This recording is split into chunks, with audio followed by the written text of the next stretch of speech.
Before she became a name forever linked to violence, Sharon Tate was known for something else: promise. She was born in 1943, the daughter of a military officer. Because of her father's career, Sharon moved often as a child. New cities, new schools, new faces. This constant change made her quiet, observant, and reserved. But one thing followed her everywhere: attention. By her late teenage years, her appearance began to draw notice. She entered beauty contests, she started modeling, and soon, Hollywood was watching. In the early 1960s, Sharon Tate began appearing in small film roles. At first, she was underestimated. Many believed she was only a pretty face, but that perception slowly began to change. Critics noticed her screen presence. Directors saw potential. The media started calling her a rising star. At the same time, Hollywood itself was transforming. The late 1960s were chaotic and unpredictable. Fame mixed with rebellion. Freedom mixed with excess. The rules that once defined the industry were disappearing. It was during this period that Sharon met Roman Polanski, a talented and controversial young film director. Their relationship developed quickly. They married in 1968. To the public, they represented a modern Hollywood couple. Beautiful, successful, untouchable. But behind the image, something deeply personal was happening. Sharon Tate was pregnant. Friends later said she was happy, focused, looking forward to becoming a mother. Her future seemed clear. In the summer of 1969, Polanski left Los Angeles for work overseas. Sharon stayed behind, living in a rented house in the hills above Hollywood. The house was quiet, isolated, far from the city below. There were no guards, no alarms, no sense of danger. Inside that house, no one believed anything bad could happen. They had no idea they were already connected to a man they had never met. A man who believed society was about to collapse. A man who believed violence would bring meaning. A man who believed chaos was necessary. His name was Charles Manson, and by the time Sharon Tate was preparing for the future, Manson was already preparing for something very different. Something final. End of part 1. While Sharon Tate was preparing for motherhood, a very different story was unfolding elsewhere in California. Its center was a man named Charles Manson. Manson was not famous. He was not powerful, but he knew how to control people. Born in 1934, Manson spent much of his early life in institutions and prisons. By the time he was released in the late 1960s, he had learned one thing very well: how to manipulate. Manson drifted through California, gathering young followers along the way. Most of them were runaways, lost, disconnected from society. To them, Manson offered meaning. He spoke about love, freedom, and truth, but behind those words was control. Slowly, he isolated his followers from the outside world. He convinced them that society was corrupt, that violence was coming, that only he understood what was about to happen.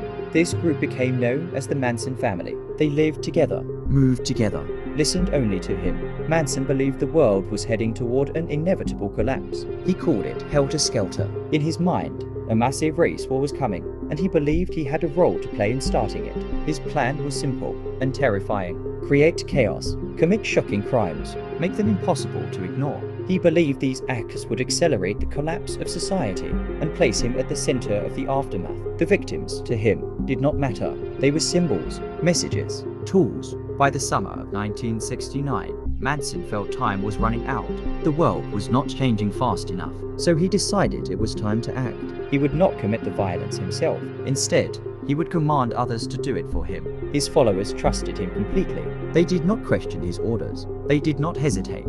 When Manson gave the instruction, they obeyed. The targets were chosen not for who they were, but for what their deaths would represent. A message written in fear, and one of those messages would soon be delivered to a quiet house in the Hollywood Hills. The night of August 9th began quietly. There were no warnings, no alarms, no sense of danger. Inside the house in the Hollywood Hills, the people gathered believed they were safe. They were not targets. They were not involved in anything political or criminal. They were simply there. As the city slept below, a car climbed the dark roads toward the house. Inside that car were members of the Manson family. They had been given a clear order: go to the house, create fear, leave a message. They did not choose the victims. They did not need to. To them, the location was enough. The car stopped. The engine was turned off. Silence returned. They entered the property quietly. No forced alarms. No resistance at first. Inside the house, confusion spread quickly. What followed was sudden and overwhelming. The violence was not random. It was intentional, cold, relentless. The victims were restrained, terrified, powerless. Among them was Sharon Tate. She was 8 months pregnant. Witnesses later described her begging for the life of her unborn child. That plea was ignored. The attack continued. Words were spoken. Messages were written. Symbols were left behind. The goal was not escape. It was impact. By the time the attackers left, the house was silent. What they left behind was not just death, it was shock. When the crime was discovered hours later, the scene was unlike anything Hollywood had seen. The brutality stunned investigators. The lack of motive confused police. This was not robbery. It was not personal revenge. It was something else. Something symbolic. Something meant to be noticed. As news spread, fear followed. If this could happen here, to people like this, then no one felt safe. That night marked a turning point, not just for Hollywood, but for America. The illusion of safety was gone, and the name Sharon Tate would never be separated from that night again. The morning after the murders, Los Angeles woke up in fear. Police arrived at the house in the hills and immediately realized this was no ordinary crime. There was no sign of robbery, no clear motive, no immediate suspects. The brutality of the scene shocked even experienced investigators. For days, the case went nowhere. Hollywood demanded answers. The public demanded protection, but the police had almost nothing. Then, a mistake changed everything. In the weeks that followed, members of a small group were arrested for an unrelated crime at a remote ranch outside the city. During questioning, one of them began to talk. Fragments of information started to connect. Names, places, orders. Investigators began to hear the same name again and again. Charles Manson. At first, police struggled to understand his role. He was not present at the crime scene. He had not committed the murders himself. But slowly, a different picture emerged. Manson had given instructions. He had chosen the timing. He had shaped the mindset of the people who carried out the killings. He was the center of it all. As arrests continued, the public learned about the Manson family, a group built on manipulation, isolation, total obedience. The trial that followed became a media spectacle.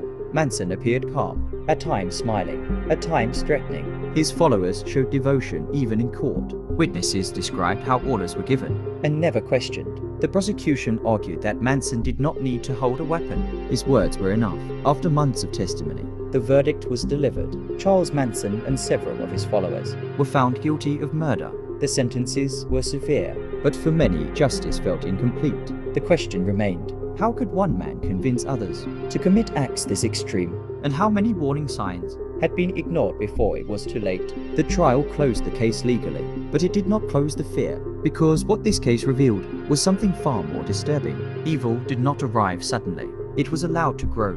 The trial ended. The sentences were delivered. But the story did not end there. In the years that followed, the Sharon Tate murders became more than a crime. They became a symbol. For Hollywood, this case marked the end of innocence. Before that night, fame was seen as protection. Wealth was seen as security. Isolation was seen as privacy. Afterward, none of that felt true. Gates were built. Security increased. Trust disappeared. People no longer believed that distance from the city meant safety. For the public, the fear was deeper. This was not a crime driven by money. It was not driven by revenge. It was driven by belief, by ideology, by manipulation. The idea that ordinary people could be convinced to commit extreme violence changed how society viewed danger. The threat was no longer just criminals. It was influence. Charles Manson became a symbol of that fear, not because he was powerful, but because he proved how easily control could spread. Sharon Tate, meanwhile, became a symbol of loss. She was not targeted for who she was. She did not represent an enemy. She had no role in the ideology that killed her. She was simply in the wrong place, at the wrong time, and that randomness is what still unsettles people today. Decades later, the case continues to be studied. Documentaries are made. Books are written, not because the details are unknown, but because the questions remain. How do people surrender their judgment so completely? How does violence become justified in the mind? And how many warning signs are ignored before tragedy strikes? This case reminds us that danger does not always announce itself. It grows quietly. It blends in. It waits. Sharon Tate's story is remembered not only for how it ended, but for what it revealed. That evil does not always come from monsters. Sometimes it comes from belief, and that is why, even today, this case still matters.